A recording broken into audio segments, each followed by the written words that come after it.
வணக்கம் மக்களே. இன்றைக்கு அப்போஸ்தலர் 18ஆம் அதிகாரம் வசனங்கள் 15 முதல் 28 முடிய. ஓகே மக்களே.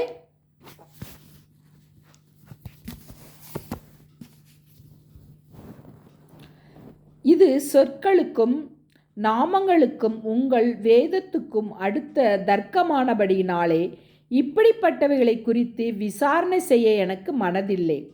நீங்களே பார்த்து கொள்ளுங்கள் என்று சொல்லி அவர்களை நியாயாசனத்தினின்று துரத்தி விட்டான். அப்பொழுது கிரேக்கர் எல்லாரும் ஜப ஆலய தலைவனாகிய சொஸ்தனேயை பிடித்து நியாயாசனத்திற்கு முன்பாக அடித்தார்கள். இவைகளில்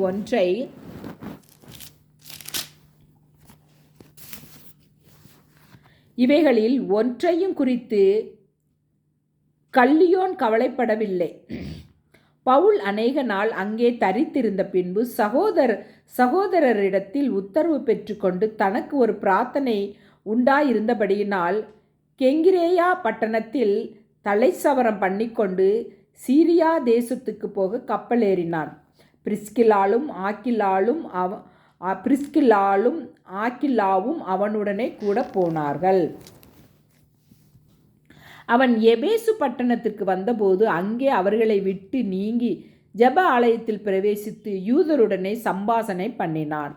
அவன் இன்னும் சில காலம் தங்களுடனே இருக்க வேண்டும் என்று அவர்கள் கேட்டுக்கொண்ட போது அவன் சம்மதியாமல், வருகிற பண்டிகையிலே எப்படியாயினும் நான் எருசலேமில் இருக்க வேண்டும், தேவனுக்கு சித்தமானால் திரும்பி உங்களிடத்திற்கு வருவேன் என்று சொல்லி அவர்களிடத்தில் உத்தரவு பெற்றுக்கொண்டு கப்பல் ஏறி எபேசுவை விட்டு புறப்பட்டு செசரியா பட்டணத்துக்கு வந்து எருசலேமுக்கு போய் சபையை சந்தித்து அந்தியோகியாவுக்கு போனான்.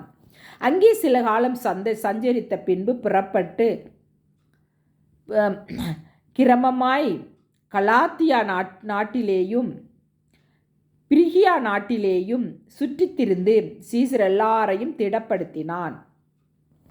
அப்பொழுது அலெக்சந்திரியா பட்டணத்தில் பிறந்தவனும் சாதுரியவானும் வேதாகமங்களில் வள்ளுவனுமான அப்பொல்லோ என்னும் பேர் கொண்ட ஒரு யூதன் எபேசு பட்டணத்துக்கு வந்தான். அவன் கர்த்தருடைய மார்க்கத்திலே உபதேசிக்கப்பட்டு யோவான் கொடுத்த ஸ்நானத்தை மாத்திரம் அறிந்தவனாயிருந்து ஆவியில் அனல் உள்ளவனாய் கர்த்தருக்கு அடுத்தவைகளை திட்டமாய் போதகம் பண்ணி கொண்டு வந்தான். அவன் ஜப ஆலயத்தில் தைரியமாய் பேசத் தொடங்கின போது ஆக்கில்லாவும் பிரிஸ்கில்லாலும் அவன் பேசுகிறதை கேட்டு அவனை சேர்த்து கொண்டு தேவனுடைய மார்க்கத்தை அதிக திட்டமாய் அவனுக்கு விவரித்து காண்பித்தார்கள்.